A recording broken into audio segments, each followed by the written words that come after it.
Gloire à Dieu.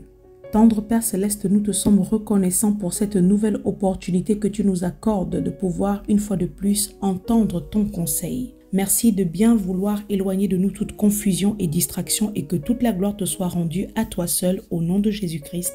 Amen. Bien-aimés, que Dieu vous bénisse. Nous prenons la parole de Dieu aujourd'hui dans l'évangile de Jean. Chapitre 6, verset 35, je suis dans l'édition de Louis II.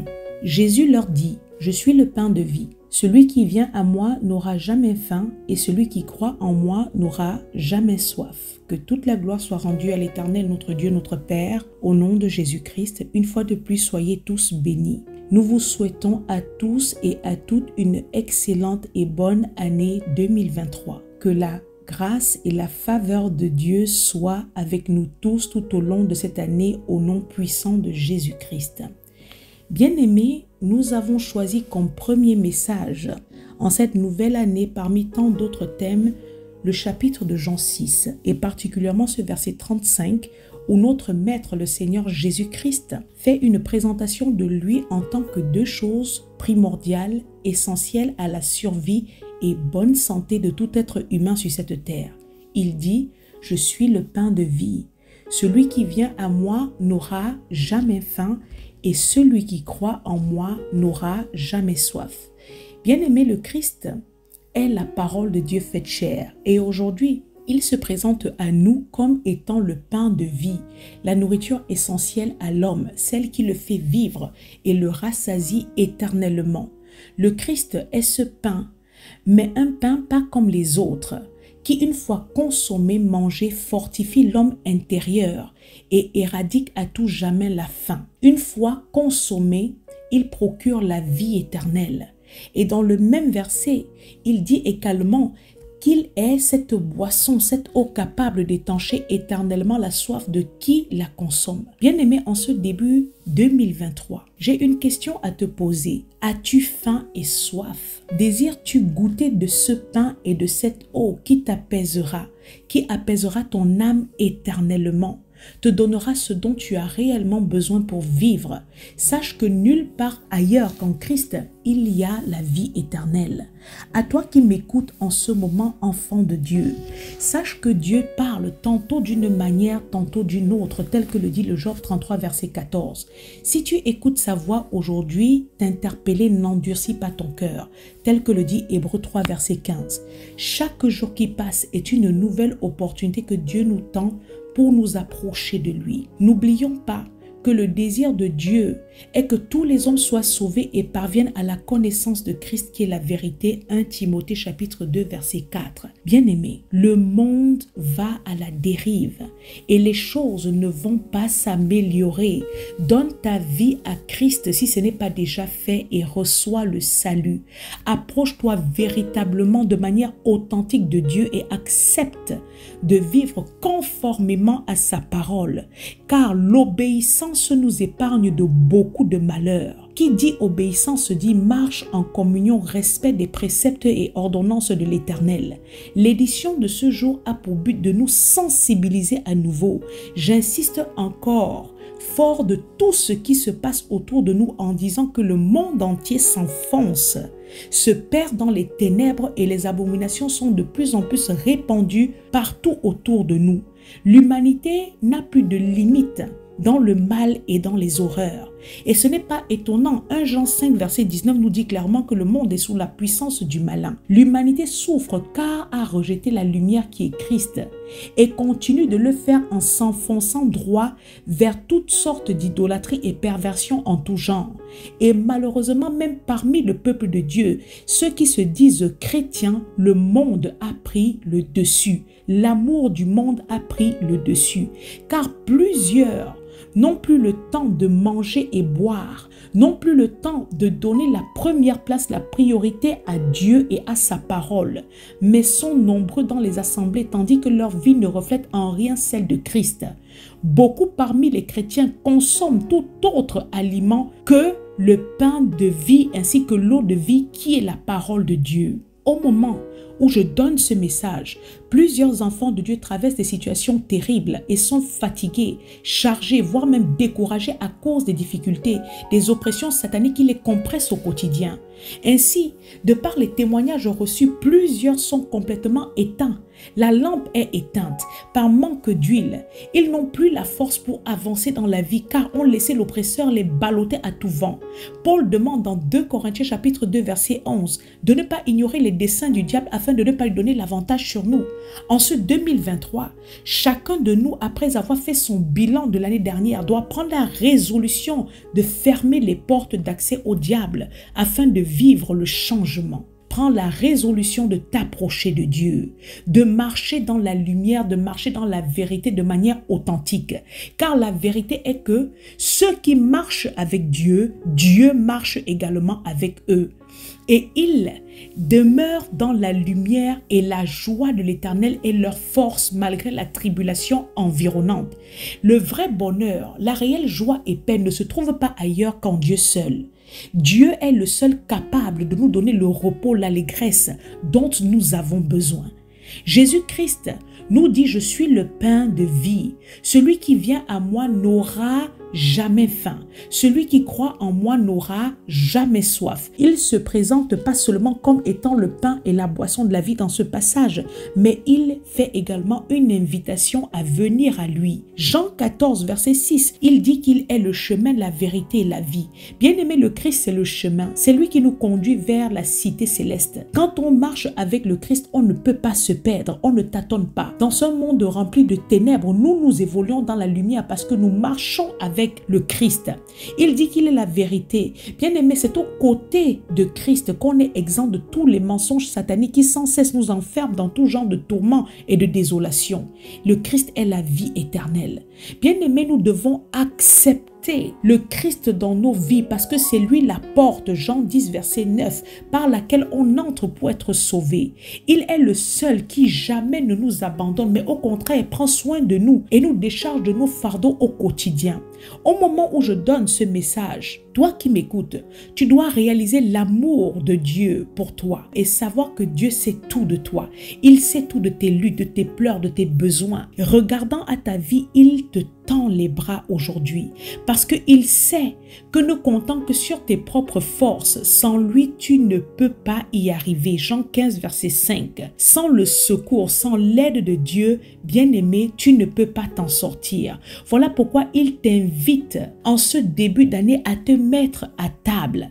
Et le Christ se présente comme deux éléments qui sont importants pour être en bonne santé spirituellement. Or, nous savons que c'est le spirituel qui guide le physique. Si spirituellement tu vas mal, alors physiquement cela se ressentira sur ta vie. Tu auras tendance à faire des choix, avoir des raisonnements qui te pousseront à poser de mauvaises actions par manque de sagesse et de discernement. Deux éléments nécessaires à ta bonne santé, le pain de vie, nourriture spirituelle et la boisson qui t'abreuve. L'homme ne vit pas de pain seulement, mais de toute parole qui sort de la bouche de Dieu. Matthieu 4,4. Ces deux éléments te sont on ne peut plus nécessaires pour t'en sortir. Et parlant d'un point de vue physique, sachons que la faim est une sensation corporelle désagréable qui est capable d'entraîner des crampes au niveau de l'estomac. Aussi, une personne qui a faim peut être limitée physiquement, dans le sens qu'elle peut être faible, avoir même des difficultés à se concentrer, à bien réfléchir. Et ça peut aller jusqu'à provoquer de l'irritabilité, de la frustration. Quand on a faim, on ne peut pas être content, bien aimé. On ne peut pas être dans la joie. On ne veut rien entendre. Il y a un dicton d'ailleurs qui dit que ventre creux n'a point d'oreille. Quand l'estomac se met à crier, on n'a qu'une seule envie, c'est de manger. Attention à la faim qui peut s'avérer très dangereuse. Elle est capable de pousser un individu à commettre plusieurs péchés en commençant par le mensonge, en passant par le vol, voire même la prostitution. D'autres peuvent même arriver jusqu'au meurtre. Et j'aimerais dire à qui m'écoute que c'est la même chose spirituellement. Quand spirituellement tu manques de ce pain de vie qui est le Christ, quand tu manques de la parole de Dieu qui est la nourriture spirituelle, ce médicament pour ton cœur, ton corps, ton âme, quand tu es éloigné de Dieu, Sache que tu es exposé à tout genre de malaise qui vont te pousser facilement à commettre et à enchaîner plusieurs péchés qui peu à peu te mèneront à la destruction. Romains 6, 23, le salaire du péché, c'est la mort. Et je dirais également qu'une personne qui a soif dans la déshydratation peut manquer d'énergie, peut ressentir de la fatigue. Le corps, le cerveau, sous l'effet de la soif, deviennent moins performants. Les maux de tête, les crampes, les problèmes cutanés et autres. Imaginons seulement ceux qui traversent le désert. L'effet de la soif qui des fois entraîne ce qu'on appelle des mirages, des illusions. Bien aimé, le manque de nutrition spirituelle. Et attention, quand je parle de nutrition spirituelle, je fais référence à la bonne nourriture spirituelle, qui est la parole de Dieu droitement divisée. Bien aimé, le manque de cette nutrition-là rend malade. Ça rend faible, vulnérable aux traits enflammés sataniques. Ça rend perméable aux mensonges démoniaques. Tu as des mirages. Tu crois voir et comprendre les choses, alors qu'en réalité, tu es simplement à côté de la plaque. Bien aimé, sache que c'est Dieu qui est notre bouclier. Si tu ne marches pas avec lui, si tu ne consommes pas sa parole, qu'est-ce qui va te protéger? Qu'est-ce qui va te montrer le droit chemin? Il n'y a pas deux lampes qui soient capables d'éclairer les pas d'un homme sur cette terre. Psaume 119, verset 105 dit que la parole de Dieu, c'est la lampe qui éclaire notre sentier. Bien aimé, attention à la faiblesse spirituelle qui est due au manque de nutrition de la parole de Dieu, qui, comme je l'ai dit, ouvre le champ libre à Satan, et bon nombre de croyants malheureusement s'y retrouvent. La personne qui n'est pas nourrie par la parole de Dieu, qui ne nourrit pas son esprit par la parole de Dieu, par le pain et l'eau de vie, est capable d'être un véritable danger pour la maisonnée de frères. Satan se sert, utilise toujours les maillons les plus faibles pour introduire, entraîner le scandale, le désordre dans les assemblées. Ainsi, quand on regarde un croyant, de par ses attitudes, ses choix de vie, son langage, les actions qu'il pose au quotidien, pour qui est mature spirituellement, on est capable de discerner son état spirituel, de savoir s'il est en santé spirituellement ou non, et cela malgré son apparence de piété. En observant la vie de qui se dit enfant de Dieu, de qui se dit marcher dans les voies de Dieu, bien aimé, on est capable de discerner à qui on a affaire. Parmi nous, beaucoup trop de chétifs, de mal nourris ou même d'affamés spirituellement. Et comme je l'ai dit, ce sont des personnes capables d'être facilement influencées par l'adversaire pour commettre le pire. Bien aimé, je le réitère dans cette édition, en ce 2023, ayons du discernement dans nos relations, car pas tous ceux qui disent Seigneur, Seigneur sont authentiques. Il y a comme ça parmi nous les enfants de Dieu, des fausses personnes, des individus à éviter par qui l'adversaire passe, tout simplement parce qu'elles ne se nourrissent pas de la parole de Dieu. Satan passe par de telles personnes pour atteindre les autres, et cela d'une manière ou d'une autre, quitte à entraîner les autres dans leur péché. C'est à chacun de nous devant Dieu de veiller. Il est de notre responsabilité de fermer les portes d'accès, de faire attention, de ne pas être celui ou celle par qui l'adversaire passe pour apporter le scandale au milieu des frères. N'oublions pas que chacun de nous sera jugé pour ses propres actions devant Dieu. Nous devons nous mettre à table. Dieu a déjà dressé cette belle table pour nous et nous devons déguster, manger cette bonne nourriture qu'il a préparée avec amour pour nous, ses enfants, afin de nous nourrir, de nous guérir, de nous relever, de nous fortifier, de nous rassurer, de nous restaurer, de nous maintenir en bonne santé. En ce début 2023, tout ce qui contribue à nous tirer vers le bas, à nous affaiblir spirituellement, bien aimés, il est de notre devoir de couper et de jeter. Les relations où les gens ont les vies sales et s'y plaisent, ceux qui n'ont que des discours salaces, pervers, polémiques, accusatoires et j'en passe. Bien aimés, tout ça c'est la marque des esprits pollués par des venins diaboliques. La marque de qui ne se nourrit que par toutes sortes d'abominations. Et vu que la bouche parle de l'abondance du cœur, cela s'entend dans les conversations. Rien d'édifiant, rien de bénissant, mais que des choses qui perturbent et alourdissent l'esprit. Bien bien-aimé, de telles personnes n'ont rien à voir à faire dans ton entourage. En ce 2023, on ne doit plus reproduire les mêmes erreurs que dans le passé. Tout ce qui contribue à nous tirer vers le bas, à amener dans nos vies la lourdeur, la dépression, voire même la distraction, bien-aimé, il est de notre responsabilité de nous séparer. Les personnes qui ne sont là que pour pomper inutilement l'énergie, vider constamment avec les mêmes histoires, qui ne veulent pas ranger leur vie, mais chaque année, malgré les enseignements, vont seulement de mal en pire, parce qu'elles sont certes assidues dans les assemblées, mais ne laissent pas la parole de les impacter. Bien aimé, nous devons nous en préserver de telles personnes. Parce que de telles personnes, lorsque la vérité est prêchée, elles ne sont pas là pour la recevoir avec humilité et douceur. Elles ne consomment pas la parole de Dieu réellement. Elles ne sont pas réellement connectées à Dieu qui est la vérité. Tout n'est que apparence et leurs actions, leurs paroles parlent d'elles-mêmes. Je redis encore que de telles personnes sont non seulement dangereuses pour elles-mêmes, mais également pour les autres. Et si pendant que je parle comme ça, bien-aimé, tu te reconnais, tu reconnais que c'est ton cas, tu reconnais qu'un jour tu as donné ta vie à Christ, mais entre-temps, tu t'es refroidi et éloigné du droit chemin parce que tu as laissé ton esprit se polluer par toutes sortes de saletés. Le monde t'a envahi et aujourd'hui ta vie, ta marche en est affectée. Tu n'accumules que faute sur faute, gaffe sur gaffe. Alors je t'invite au nom de Jésus-Christ à t'arrêter et à te ressaisir. Bien-aimé, répands-toi et retourne à Christ. Mets-toi à table et consomme la bonne nourriture de vie afin de vivre. La volonté de Dieu n'est pas ta mort, mais que tu te répandes, que tu changes de conduite et que tu vives. Ézéchiel 18, verset 23. Je te le redis avec assurance, rien sur cette terre ne remplace la présence de Dieu dans ta vie. L'état de faiblesse spirituelle dû à la faim et à la soif te place d'emblée sous l'oppression démoniaque qui, elle, entraîne l'improductivité à tous les niveaux dans ta vie, voire même l'irritabilité et la tristesse qui facilement vont miner ton cœur. Tout ceci à cause du manque de proximité avec Dieu. Quand on s'éloigne de Dieu qui est la lumière, on tombe directement dans les ténèbres. La parole de Dieu, c'est la source de notre force. Je vais insister en disant que le manque d'énergie, le manque de performance, l'oppression satanique qui mine la vie et ne fait que isoler plusieurs qui ne veulent pas se ressaisir, c'est quelque chose de dangereux qui mène à la perte si on ne se ressaisit pas. Jésus-Christ t'appelle aujourd'hui. Nous sommes au début d'une nouvelle année. La parole de Dieu nous dit, dès le premier verset de la Genèse, Dieu au commencement. Place Dieu au devant de toutes choses et marche dans l'obéissance. Christ frappe à ta porte. Il est écrit dans l'Apocalypse chapitre 3 verset 20. Voici, je me tiens à la porte et je frappe. Si quelqu'un entend ma voix et ouvre la porte, j'entrerai chez lui et je souperai avec lui et lui avec moi. Le Seigneur est là et il te tend les bras. Il frappe à la porte de ton cœur.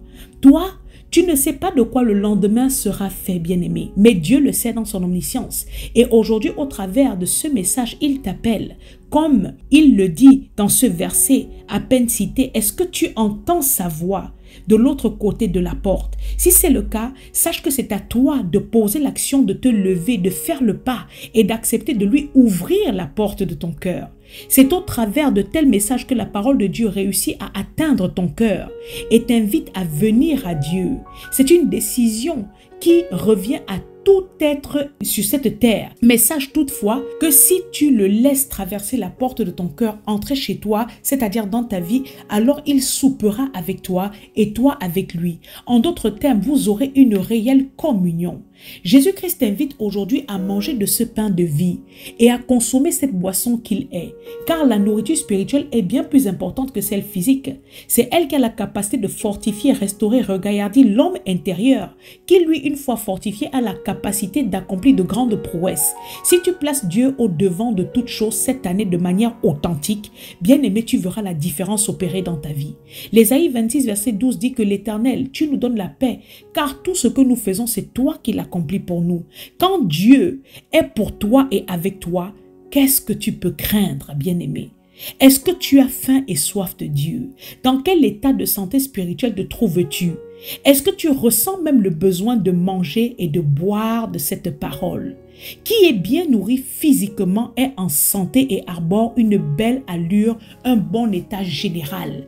De même qui est mal nourri physiquement, cela se voit également dans son état de santé qui peut aller jusqu'à la dégradation même de ses cheveux, de ses ongles et affecter sa posture, sa marche et j'en passe. Et une fois de plus, bien aimé, c'est la même chose spirituellement.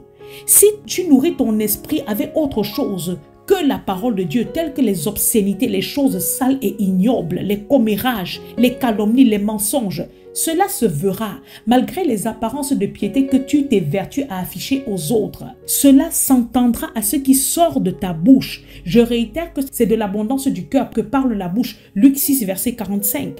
Si tu te dis enfant de Dieu et que en toute une semaine, voire même en toute une journée, tu ne ressens pas en toi le besoin de t'arrêter et de te nourrir de cette parole, alors pose-toi les vraies questions sur ton amour pour Dieu. Car de la même manière qu'on a tendance à ressentir la faim physiquement en une journée et à s'arrêter pour manger avant de poursuivre le cours de la journée, de la même manière aussi spirituellement, on devrait ressentir dans la journée cette faim spirituelle qui nous pousse à aller aux Écritures, à aller à la parole de Dieu, à nous connecter. Bien aimé, si spirituellement tu ne ressens pas ce besoin, le besoin de méditer, d'entendre, d'appliquer, de manger, de boire la parole de Dieu, alors tu es malade. Il y a quelque chose en toi qui ne va pas.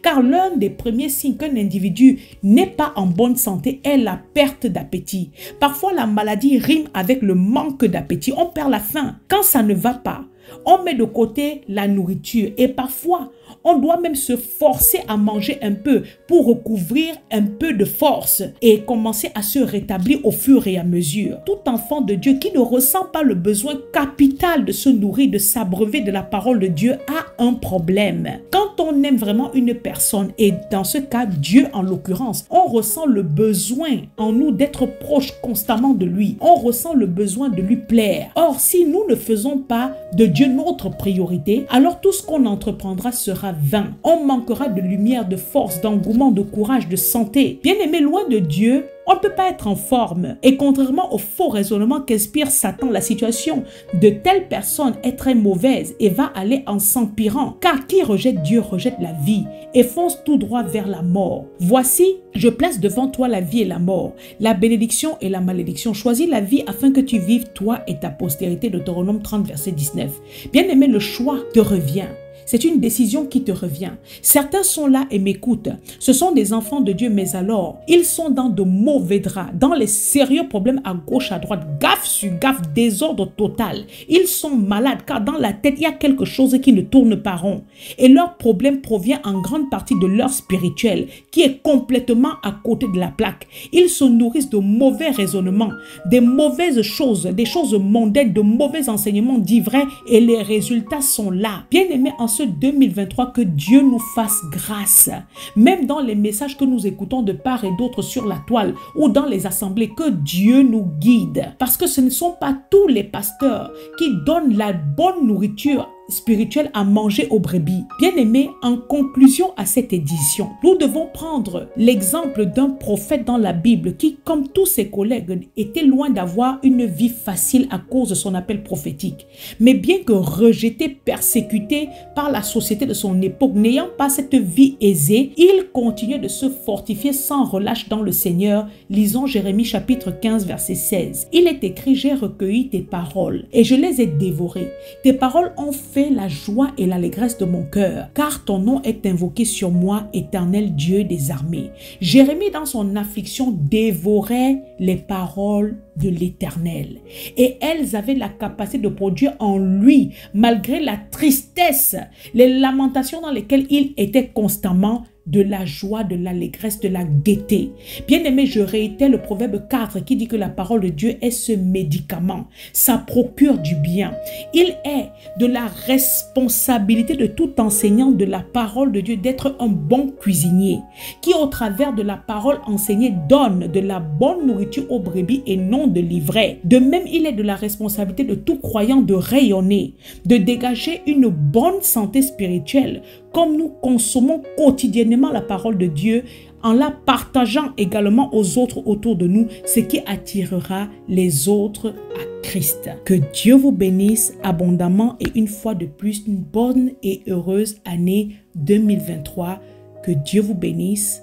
Amen.